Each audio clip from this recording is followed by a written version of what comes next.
What's up, reefers? Happy Thursday. Today we are here with the one and only Phillip. You guys have probably seen his Instagram. You've seen all his great content. Today we're here with the man himself. So we're going to be talking about his 3 tanks, 2 of them in the background there, and some of the 25 years that he's been in the hobby and what he's learned and what he's evolved along the way. So Phillip, first and foremost, thank you for taking the time to join us today. We're going to chat for roughly 30 minutes or so. So maybe for those who are not familiar, maybe tell us a little bit about yourself, when you got in the hobby, and how your thoughts of the hobby have progressed over the years. Sure. Okay. It all started in about 1989. I had just got out of the Air Force and I moved back to my home state, which is California. I started a new job, and one of the first coworkers I had, every single day, all he would talk about is fish tanks. Now he kept freshwater tanks, but I was still interested, and he could tell that I was interested because everyone else he would talk to would slowly, fade away. Their eyes would glass over and then they would take off. Right. But every day I was listening to what he had to say, and I thought it was interesting because he was breeding angelfish and what are the flat ones called? The flounders? Beautiful. No, the discus. Oh, the discus, the flat ones, yes.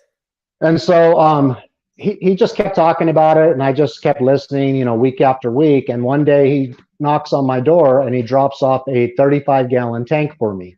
And he says, "It's yours, do what you want with it." So I set up a freshwater tank, and I started with angelfish that he gave me, and then eventually added a couple of discus. Sure. And then I got bored really fast. So not knowing anything, and there wasn't really much information at that time because there was no internet to speak of. Right. And so, I was asking the LFS, I want something more active, and so they recommended African cichlids. So I put the African cichlids in, but I shortly learned the 35-gallon tank. Yeah. Yeah, but it's a hex, so there's not much room for them. Sure. So I immediately learned that that's not going to work out because they like territory. Correct. And I had one fish that would just kill anything that I put in there. So I got a little frustrated with it, and I kind of said, well, maybe this isn't my thing. And I went into my local fish store, and I saw it's still running to this day, it was 28 years ago. It'll be 29 years in October. And I see this tank on display, and it's a Oceanic 50-gallon reef ready. And what the reef ready meant back then is it had a wet dry trickle filter. You don't see them anymore. Right. It's long gone, but that was popular back then. Absolutely. So they had all the decorations in it, which consisted of like a crushed coral bottom. They had some type of rock. It wasn't like rock that we would typically use nowadays. It was more like I would say like a freshwater rock. It was kind of red in color. Okay. And then they had a dead sea fan and a couple of big giant white dead corals. And I just thought it was beautiful. So I put in a bunch of predators. I put in like a lionfish, a triggerfish, and I think a tomato clownfish. And then I ran that for about a year. And then I wound up going to another local fish store. When I walked in, that's when I first saw corals. And so that's what the bug hit me right then. And I got to talking to the owner, which he was very knowledgeable in keeping coral, at least the kind of coral he had, which was mostly softies and, some easier LPS. Sure. And back then, most of that stuff was brown, and everyone thought, man, this is awesome. Yeah, of course. And so anyway, he told me that the rock I had wouldn't work and the crushed coral wasn't a good substrate. So at that time in reefing, what everyone was kind of preaching and doing was I don't know for sure if it's like 100% the Bertolin method, but they were doing deep sand beds and live rock, and at about the rate of a pound per gallon. I wound up buying 50 pounds of live rock. It was actually Fiji live rock that they, that shipped to you wet. Right. And so I put in a new substrate, put in the rock like everyone did then. I, made layers and stacked it up against the back wall. Yeah. And didn't really know about testing or cycling or anything like that, but I did know to check for ammonia, and I had a little bit of die off from the live rock, and then once the ammonia start going, the tank, I started adding corals. Sure. And only thing I was doing back then was I was doing kalkwasser through my ATO and water changes, and that's the only two things that I did. And so that tank, that tank ran for maybe 6 months to 8 months, but then I noticed with the stock lamp that Oceanic came with that I wasn't getting enough lighting. So I did some reading. I wound up, because a lot of people around here in those times, they weren't very knowledgeable in this. So I wound up buying Julian Sprung's The Reef Aquarium Bible, Volume 2, they call it the Bible. Sure. And I read it from cover to cover. And so I learned everything that he talked about in that book. And so then I started changing my lighting. So it was only a 58-gallon tank, but I wound up putting 170 watt metal halides on it. Yep. And then I had two 96 watt power compacts for the blue. Oh, power compacts. You don't hear them in VHOs anymore. Yeah. So I ran that. Sorry, and if I remember correctly, those older tanks, they had the fluorescent, the old tube version of that. Was that right? Yep. Yeah. Exactly. So I wound up upgrading my lighting, and I ran that tank like that with mainly I had a big green trachea in there, which I still have to this day. I have two varieties of mushrooms. A lot of things, like you said back then, were just green or brown. Sure. And so I have some of the just discosomas, green ones, and then I have the green hairy mushrooms. And to this day, those three coral are still in the tank, along with the first fish I put in that tank, which was a clownfish. So that clownfish will be in that tank for 29 years this coming October. Unbelievable. And for those of you who haven't seen the pictures of that, on Phil's Instagram page, he has some of that stuff in there, and I'm sure on his YouTube as well. So definitely go check it out. You can see some of those very early corals and how just beautiful they look in that tank. So that tank, at that time I was working, but it was before I retired, and I was pretty busy. I had a bunch of other hobbies, so I wasn't spending much time with the tank. Sure. And so what wound up happening is, the soft corals I had, they completely, engulfed the tank. And like I said, back then, it wasn't really my passion. I loved it, but I could just tell after having it that long that because of my method was so simple, if the corals weren't looking good, I would just do a big water change. Yeah. And I continued to drip the kelp. So some years went on, and I never really tried SPS. I would here and there, like I get a small brown frag from somebody, and I put it in, and usually it lasts like a month or two, and then it would slowly just wither away. So I thought, well, like everyone says, they're too hard, this and that. So I kind of just rode with what I had, and I wasn't like involved in, and then the internet started coming along, but I wasn't involved in any like social media stuff. I was just kind of doing my own thing. And then one day I had a neck injury, so I had to leave work. I had to retire early. So one day this is about 6 years ago now, and I was just sitting at home recovering from my surgery, and I'm staring at my tank. And I thought to myself, I'm spending the money water changing this thing, and I really enjoy it. So I want to really put some effort into this and make it a nicer tank. So I started going online, and one of the first channels I came across was CJ's Aquariums, and he had the JVJ 45. And as soon as I saw that tank and how beautiful all the euphilia and everything were in that tank, I said, that's what I want to do. So CJ started a thing kind of like we're doing now. It was called the Reef Shack, and he would invite people in, and we would all kind of compare notes, talk back and forth.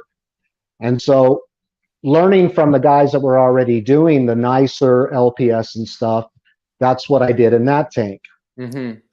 And then I started to get bored again. And so I thought, you know what? I enjoy this so much and I'm so bored right now. I want to set up my dream tank. And and to me at that time, my dream tank was the Red Sea Reaper 525 XL. And so I added I knew the best of the equipment and what I was seeing that people were having success for. So I ordered all this equipment up and or put it in the cart. And then when I saw the price, I was like, what have I gotten myself into? I don't think this is going to happen. So I had a motorcycle I wasn't riding because of my neck injury. So I decided, well, let me sell the motorcycle first, and then I will buy the tank. Mm-hmm. So that's exactly what I did. Now, all of this stuff was kind of new to me. So even though I've been in the hobby, close to 30 years, I'd say I've only been in the hobby hardcore for like 6 years now. Okay. So I was doing a bunch of research online, and I kept coming across the Aquaforest product on Reef to Reef. And I saw all these beautiful tanks on this Aquaforest method. So the 525 was started with, I put in dry Pucani, Tropic Eden sand, and I used the Bio S, I believe it was, to cycle the tank. Electrical starter, yep.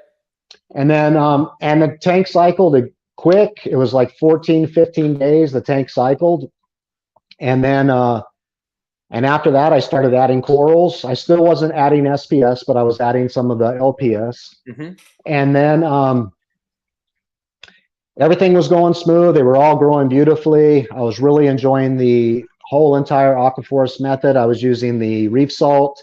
Then I was dosing the 4 bottles, the A, B, V, and E. So aminos, vitamins, build, and vitality. Yep. And I was doing that on a daily basis. And I introduced a clownfish, and it introduced marine velvet into my tank.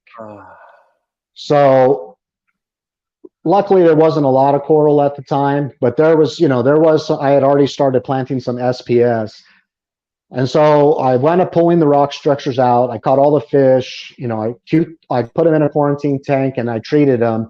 And I wound up saving like 14 out of the 22 fish, I think it was. So it's a little bit, about half the fish I was able to save. Right. Well, that's it's a super long fallow period.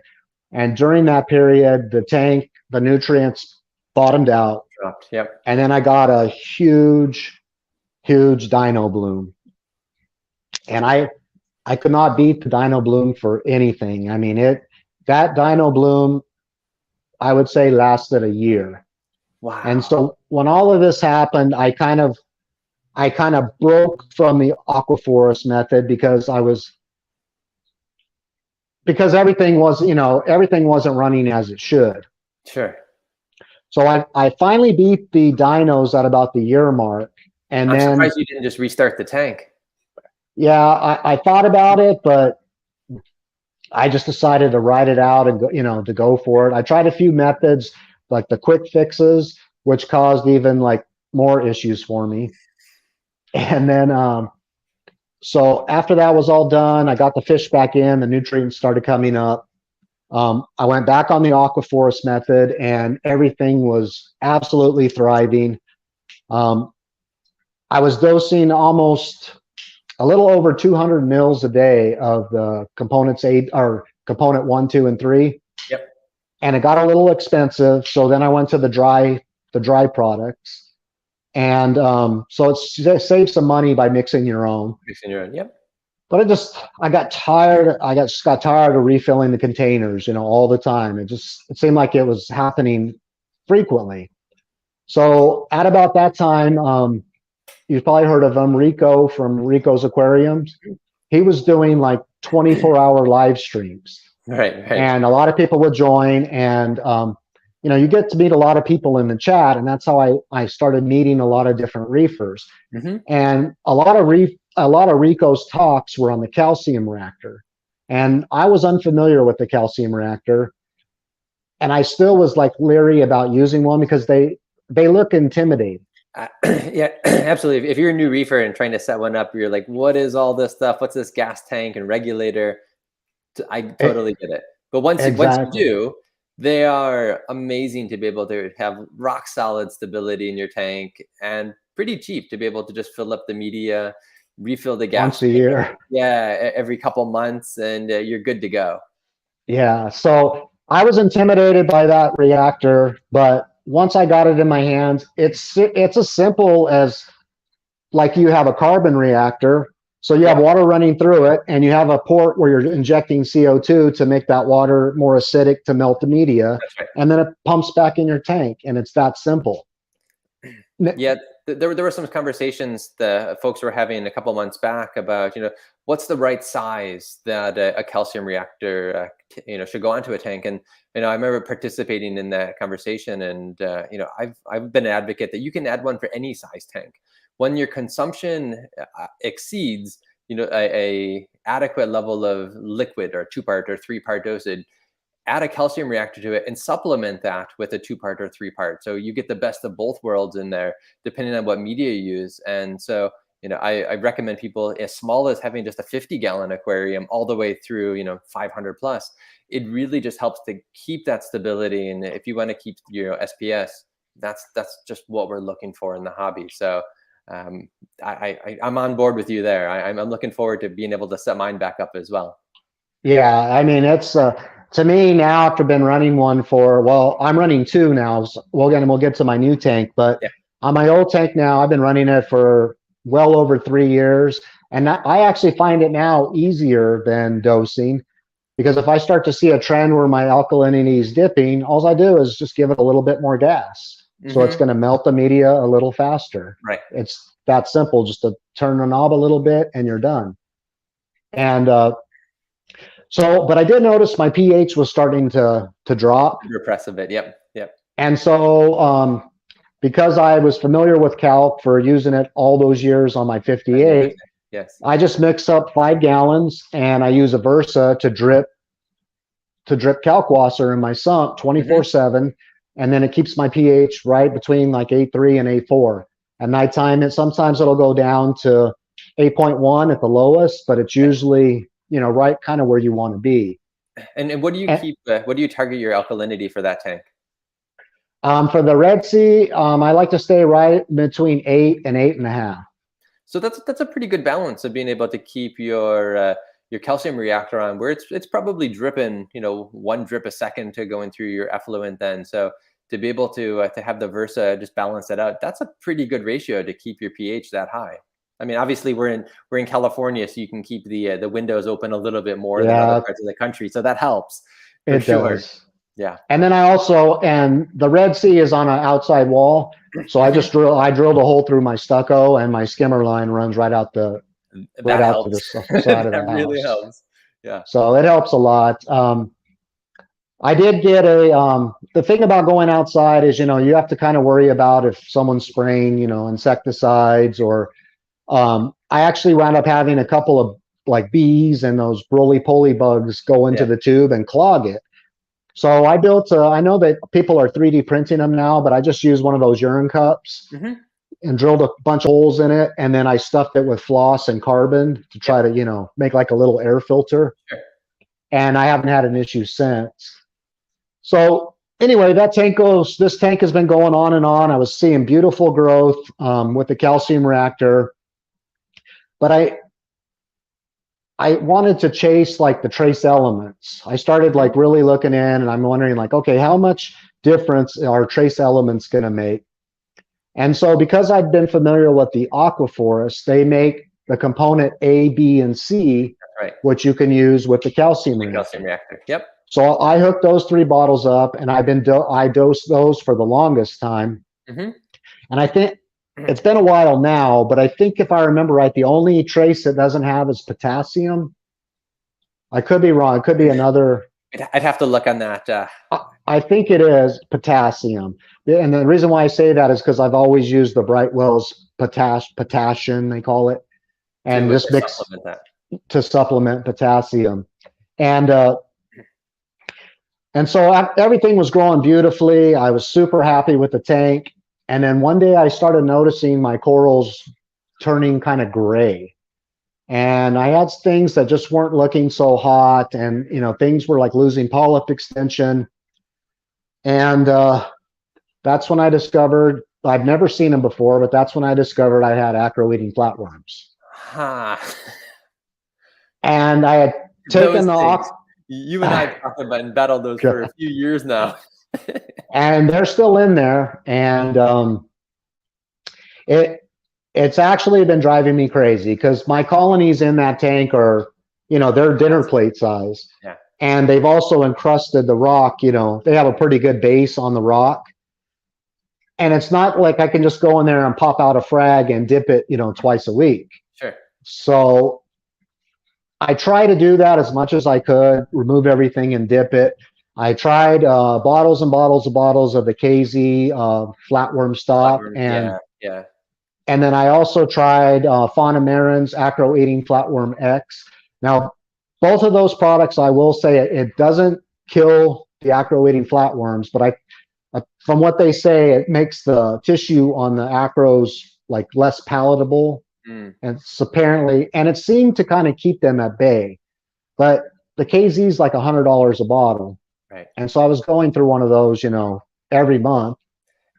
And I recall on both of those, there were a wormwood-based extract to them. Is that kind of, am I remembering that correctly? I think the KZ one is the Fauna Marin one had something to do with what like they use in pepper spray. It had like an olea resin capsicum, I think they call it, which is the ingredient like in pepper spray. Peppers, yeah. So I went through bottles and bottles and bottles, and I was still seeing them every time I would go in there and inspect. So at this point, I just I said I have more than 3 tanks. I'm actually running 6 right now, but the wife was nice enough to let me put a 40 breeder in our walk-in closet. Oh, how nice! So happy life, right? she doesn't really care about my hobby, but she totally supports me, which is awesome. That's great. For her to let me do that. So my whole purpose on that was I wanted to start fragging pieces off of all my corals, getting them absolutely, acro-eating flatworm free. That way I had backups of all my stuff. Smart. And then eventually I was going to tear down, take all the acros out and then, replant it. But the tank was pretty full already, 4 or 5 years had gone by and the tank is full. So one day, a good friend of mine that lived down the street, he had purchased a custom tank. It was 96 by 30 by 27. Gorgeous and dimensions there. It's beautiful. So he told me he got it. I went to help him, move it in, and he set it all up. And he had like a sump room and a separate room. Beautiful setup. And he got the rock in, cycled it, started adding fish. And I told him I'd like to give him one of my green torches for his new reef. Sure. So anyway, I gave it to him and it was doing well. And then he calls me up like a week later and he says, "Hey, Phil, come back to my house and get your torch." And I said, "Why? Did something happen to it? Is it dying or what?" Yeah. And he goes, "No, I got a call from work and I suddenly have to move out of state." I said, "Bro, you just set your tank up like right. Not even 6 months ago." And he goes, "You should buy it." And I said, he goes, "I'll give you a hell of a deal." He goes, "You won't buy a custom tank like this for the deal I'm going to offer you." Sure. So I go, "Dude," I have carpet. I have to tear out the carpet. I had 2 pinball machines behind me where the tank is now. And I have to sell those. I got to do a bunch of work. I said, "But if my wife's cool with it," I said, "I'll move the cars out of the garage. I can bring the tank over, leave it in the garage while I do the floors and all this stuff." Yeah. So I got the green light. So that's how the newest tank came to be. And you were posting, I remember, the weekly updates of getting the tank and the floor and the whole transition last year. seeing that tank progression come to life. And again, you can see it behind you. It looks absolutely stunning, and it's really starting to fill out. And fast too. And that brings me to like kind of a topic on, what are some of the things I've learned? And I would say, if you're starting with dry rock, it is better to wait as long as you can to get that rock curing, and to wait. Since I was doing the floor, the first thing I did is I did my aquascape. I put it in a horse trough, and I let it cycle for 6 months. Yeah, I remember you had it in there. You stuck, I think, a protein skimmer in there, and you just let it go. Yeah, I put 6 Springer eye damsels in there after the cycle. I was running it like a tank with no light, so I'd feed it every day. I had power heads in there, heaters, and the protein skimmer. But then I was adding, like I was taking pieces of coralline algae and scraping it off in the horse trough. Any micro brittle stars I'd find in filter socks and such, I'd put them in there, pods. So I was just trying to make this dead rock as live as possible. Sure. I put copepods in there. And then I started thinking about back to my first tank, which is the 58 gallon, and how easy that tank was with the real live rock. Yeah, I mean, putting the live rock and the cycling process of that, I remember some of my first tanks and being able to do like basically instant tank of getting real live rock and not seeing much die off and all the crazy sponges and corallines. I remember you as well, the crazy like purples and yellow corallines that you would get that you just like near impossible to get now, other than the different pinks and purples. But you could set a tank up, really quickly, like a week's time, because the rock was so mature, literally out of the ocean for a couple of days. And now, I think that our definition of cycling has changed. And, the more that we use dry rock to be able to speed it up, and the methods that you've described really do help go through the uglies when you actually get to setting up a tank. Sure. So well, the other thing with the rock, I started thinking, I'm like, okay, I'm doing all these things, but how else can I make it like more live? Sure. And then I had been using the Aquaforest Life Source, which is, the way I understand it, it's mud that's dug right out of the ocean floor in Fiji. Correct. And I've been using that on the 525 at part of the full Aquaforest program. So I thought to myself, well, if it's from the ocean floor, that's got to have some type of bacteria or, what you would find in live rock. So once a week, I was dosing the Life Source into that horse trough. And when the time came ready and I filled this tank up, the rock went in straight from the horse trough in. And in one day, I started adding corals.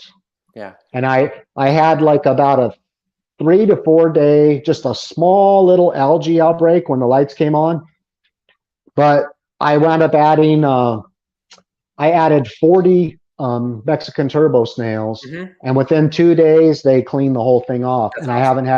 I haven't had any algae since. Yeah, I remember seeing some of the early pictures of that, and I didn't even know there was a small algae break, because it just looked just as pristine as any tank has been set up for a while. And again, it's attributed to being set up for 6 months in the garage. Yeah, I think that makes a huge difference. And the other thing that's kind of came up recently too, which I buy into, is if you do set up a tank with dry rock and you do your normal cycle, and let's say you only wait a month, I think it's better if you can get corals into it quicker, because I think the corals themselves are bringing in, different bacteria from their bases, or, even from themselves. And I think it's just a matter of getting that whole ecosystem going, and before other things can take over. I 100% agree. And I was chatting with a buddy recently about that very topic for my tank, and the difference between putting LPS versus SPS. And so, thinking just along those lines, by adding some frags of an SPS, there's not a lot of base there, right? But if you were to add in some LPS, you've got some rock mass that you can begin to work with, and the more LPS you add to it, whether it's a trachea or something else, you're able to then add that extra surface area, and I'm sure it has other things on it, and that speeds the process. So, when we say adding corals, I think that there's the asterisk to that, and not all corals you add are going to be equal to the amount of bacteria that you can get or beneficial things from that. So worth mentioning that your LPS are going to give you more because of the rock structure in the base. And just, yeah, the sheer size of the skeleton. Yeah. Yeah.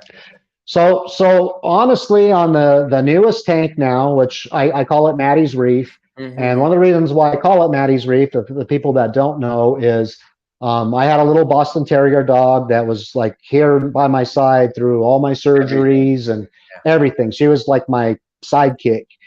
And when I started this room, she was here, and she, would lay down and watch me tile, and then she developed something with her legs, and she never made it to get to see the tank up and running. So that was like my tribute to her. I just wanted to name it something. I've never named a tank before, but that's why I refer to it as Maddie's Dream Tank. And it's nice that you've got her picture there on your controller board next to the tank as well. So it really, this is our hobby, our passion, but you've also taken it to the next level, to your companion in reefing, Maddie, to be able to put tribute. So I think that's a really good gesture. Yeah. So it's been super cool. I have had a few minor issues. The tank's been running just over 8.5 months. Yeah. And I mean, it's packed, but I wound up putting, I bought some pre-quarantine fish, and I also quarantined some myself, but I had a pretty good size Achilles and a pretty good size blonde naso tang that I put in. And for 2 months, they did fantastic. They weren't fighting with anybody. They were constantly grazing the rocks. They were eating. I mean, they were eating like pigs.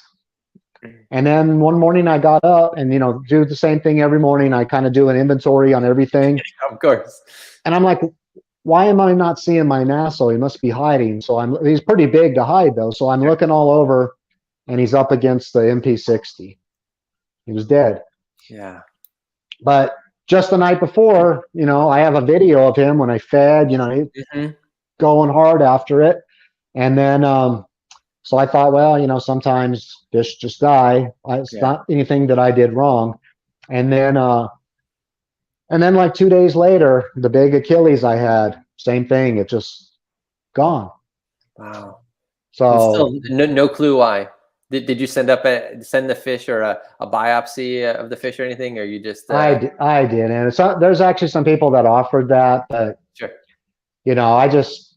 I didn't. The only thing I could think of is right about that time. I do have a little bit of dino that forms on my sand bed, and it's kind of weird. It's when the lights come on in the morning, the sand is completely white. Sure. Through midday, it's like a fine dusting of kind of a red. I identified him with the microscope, and I'm not really good with the names. It's the one that starts with an A, amphibium, and something like that. Okay. And they're supposed to be like the least toxic out of all the dinos. And so the only thing I could think of is maybe they're toxic enough, and those fish, nibbling, and it got into their stomach and intestines.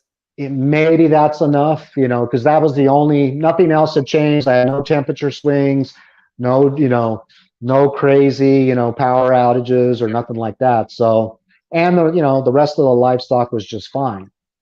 It'll be curious with some of the new stuff you got going in, and I won't spill those beans for folks. But once they're going the tank to see, hopefully that cyano is gone and the dinos are gone, so that they'll be okay. Yeah, well, that's why I'm gonna hold them in the, like right now they went through quarantine, and I'm holding them in the 40 breeder until that's completely gone, just to eliminate that as a smart. I have a mimic tang, a blonde naso, and a Barian tang in quarantine. Well, isolation right now, and they're all eating and doing well. So very nice. And then Viking reefer, Michael was saying it might be attributed to an oxygen level, and I know you got the apex on there.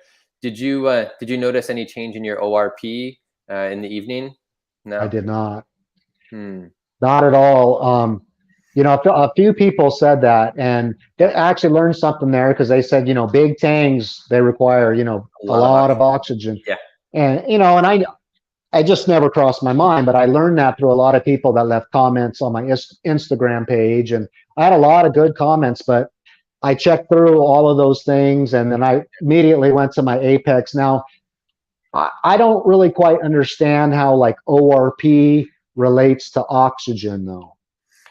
So simply, but ORP is your dissolved oxygen redox potential there. So it's how much oxygen is in there, and typically measured about how much nutrients is in the water. But it's a reference for us to be able to see just how much dissolved oxygen is in there. And they do make dissolved oxygen meters, so they're slightly separate, but it's used as an indication of just how much available oxygen is in there. So typically at night, that's when photosynthesis isn't happening in your aquarium. So it's normal to have that to be repressed down, even though your alkalinity may be up, that your ORP will drop 10 to 15 points, usually on average. Those are the trends. There's obviously ways you can increase that by adding a water or an air stone in there into the sump, and get more oxygen in the evening, or even just how you have your skimmer channeled into it. But if you weren't seeing any fluctuations significant in your apex, it may not have been an oxygen related issue. Yeah, I mean, I have plenty of surface agitation. I have the big skimmer that's pumping a lot of air. Yeah, and you got the Pantaray 63. So, that obviously moves a lot of flow, and I'm sure you've got that going 24/7 too, right? Yeah, it's cranked full time. I do kind of lower it down in the night just to because it's pounding the corals pretty good. So I don't know. I might change that. I do have it come down quite a bit at night, but I have an MP60 and a Gyre 4K running at 100% at night. So what's interesting, so I've played around with different flow pumps and stuff for a while. And I started 2 years ago to actually do the inverse. So I add twice as much flow in the evening as I do during the day. And I know that they say corals will feed more at night, and sure, they do feed. But what I do is I also have the two of the Pantarays, the 42 Pros. And so I have them go from right around a 75% intensity during the day to, and this was even in my old tank, to 100% in evening. And just knowing that ORP levels, oxygen goes down, just having much more surface agitation in there. So I found that I was able to get a better, coral mucus removal, have cleaner water, because again, it pulls in some of the extra air bubbles, when you put it that strong. So I was getting some of the scrubbing benefits of that. And I found no adverse effect on the corals not getting food, but I wound up with better ORP and cleaner water in the morning. So maybe worth trying cranking it up a little bit more in the evening, just to see if you notice any differences. Yeah, no, that's a great idea.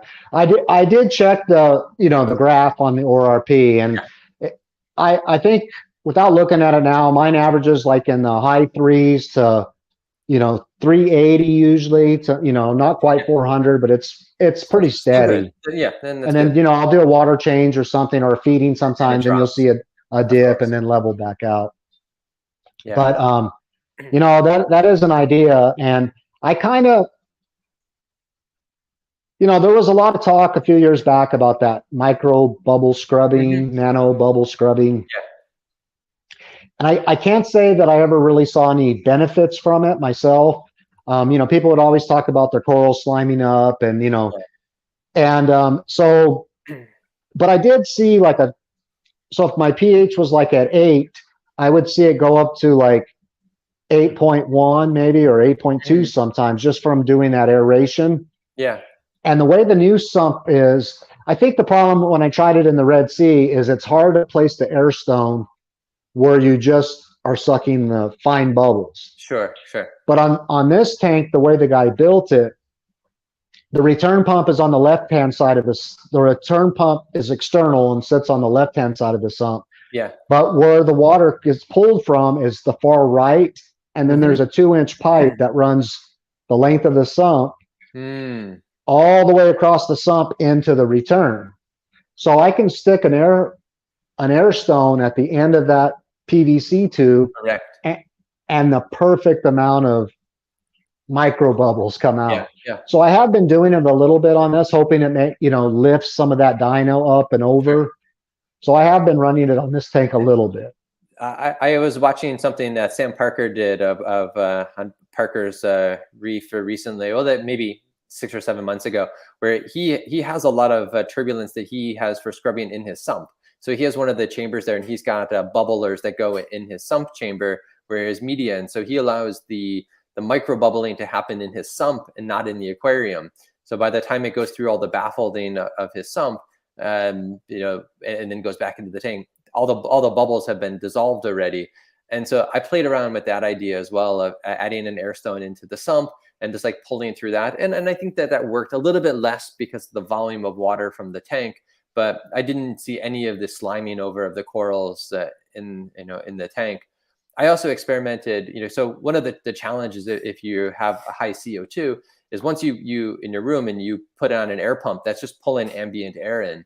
So what I did is I had an old CO2 scrubber that had a lot of the graded holes in it. So I kind of created a funnel, and I glued it to the bottom of an air pump. And so it was pulling air through the CO2 scrubber and then pulling that right into the tank. So I had, in essence, no extra ambient CO2 put into the tank to repress some of that pH. So I played around with that. I think it worked. It was more of a hassle when I came time to maintenance and whatnot. So, maybe one time somebody will develop a pump that you can easily screw on a cap and cover over it. But definitely, there's ways that you can modify that to create extra airflow, do the scrubbing benefit of it, and then not necessarily get some of the adverse effects too. Yeah, no, for sure. Yeah, there's a lot of different things you can do and add. The other thing people ask me a lot too is like the complexity of my systems. I try to keep them fairly simple. I have found, like, when I really try to go all out and do like a bunch of fancy stuff with the controllers and this and that, it seems like I wind up having like more issues. So I keep mine, so the Red Sea gets a water change every 10 days. And I drip the calc wasser, refill that when it's empty. It's on the calcium reactor. And then once a week I drip in, I'm using Brightwell Replenish, which is like a multi-trace element. Sure. And I'm doing the same exact, and I do have an algae scrubber. But on the new tank, I haven't found the need for an algae scrubber yet or for a refugium. So it's calcium reactor, calc reactor, and I have a dosing pump dosing the replenish for me. And your skimmer as well. Yeah, so you're keeping it pretty simple there. Pretty simple. And just real quick, we got a couple of questions in the thread. Peter had asked earlier, he's got a 70-gallon tank and he's got some issues with lower alkalinity, but decent levels of magnesium and calcium. And he was asking, about dosing the 1, 2, 3. And so, Peter, just quickly answering your question on that, I think it comes down to what is your alkalinity and what is your target alkalinity. So there's a ratio, obviously, that happens between calcium and alkalinity. So understanding what that is will help you. By all means, you can always add some additional alkalinity to the system separately on a dosing pump or even manual, and look to see how that ratio evolves and changes and keep an eye on it. Unfortunately, it's not as simple as just adding a little bit here and hoping it'll go up, but setting where your target range is and then being able to look at the ratio between your calcium and alkalinity there and finding that sweet spot. So hopefully that helps answer your question there. And Carl, you were asking a question about, you've got dry rock, it's been going a couple months, what should you do next? I think, and this kind of goes what Phillip had said, you've got to take it as long as you can, getting it wet, getting life built onto it, keep the lights off, adding your bacteria to it, and slowly but surely putting it into the tank and enjoy that ugly stage that Wonder Water had said. And it'll happen. Increase the number of snails that you have into it, increase the biological diversity, and you'll start to see that tank will mature out. But it usually takes a few months, 6 months or so with dry rock, to have all the leaching of the phosphates and silicates be removed, and that stability start to happen. So I think Wonder Water was right. Just enjoy the uglies, get some tangs, get some snails in there, and ride out the process. Yeah, so I think great question, guys. I think a lot of people get discouraged, and on all of my tanks, I think where I found that things made the switch was right at about 1 year. Yep. When everything has been in there, the tank just kind of like transforms itself and kind of goes almost like on autopilot. You won't have like algae popping up and see these, fluctuations. It'll just kind of become its own, and it gets easier, but you just got to get to that point. And it can be frustrating. And even if you've done it a long time, like I took so much care. I had these big giant, there's actually glasses made for surgery. Yeah. And I inspected every coral that I put in this brand new tank. I want to make sure there was no vermitids, there was no Acarita flatworms. Well, yeah, that of course, and just any pest. Period. Aptasia. About month 2, I find my first 2 aptasia. Yeah, those buggers. I'll real quick on that. I getting my tank ready to put some corals in, and I had my holding tanks. And there's obviously tons of stuff in there, and so I actually started mixing up a hydrogen peroxide 3%, and straight up kalkwasser together, and in a surgical needle, just putting it onto it, and basically between the calc and the hydrogen peroxide, it just bubbles them away. And then I use a wooden chopstick that I've ground to a point, and then I just basically just pull it right off, because the fibers of the aptasia attach to the chopstick, and I just pull it right off, and then one treatment, and it's good to go. So for frags, it's great. For bigger pieces, not so well. But not so much. Yeah. I really wish there was a surefire way to beat aptasia, because pretty much we all get them. And you know what's odd though is, going on 29 years, for the first, until I did the Red Sea tank, I'd never had a single aptasia in all those years. Wow. I never had a single one. And I couldn't believe it. But now, I mean, I think every one of my tanks has some in it. They get in the pipes or whatever, and they're there. But I don't know if I should say this, and I'll say it anyway. But before you attempt this, either reach out to me or to some of the people that came up with this, because it's very dangerous. Sodium hydroxide, which is lye. Yep. You can mix that up, and the same thing, you pull it into the needle, and you only need like 1 or 2 drops on that aptasia, and they're gone. Yeah, and so this is a method. Do not do it in your tank. Do not put that coral directly back in. Use tank water, rinse it off, because it can cause havoc in your tank.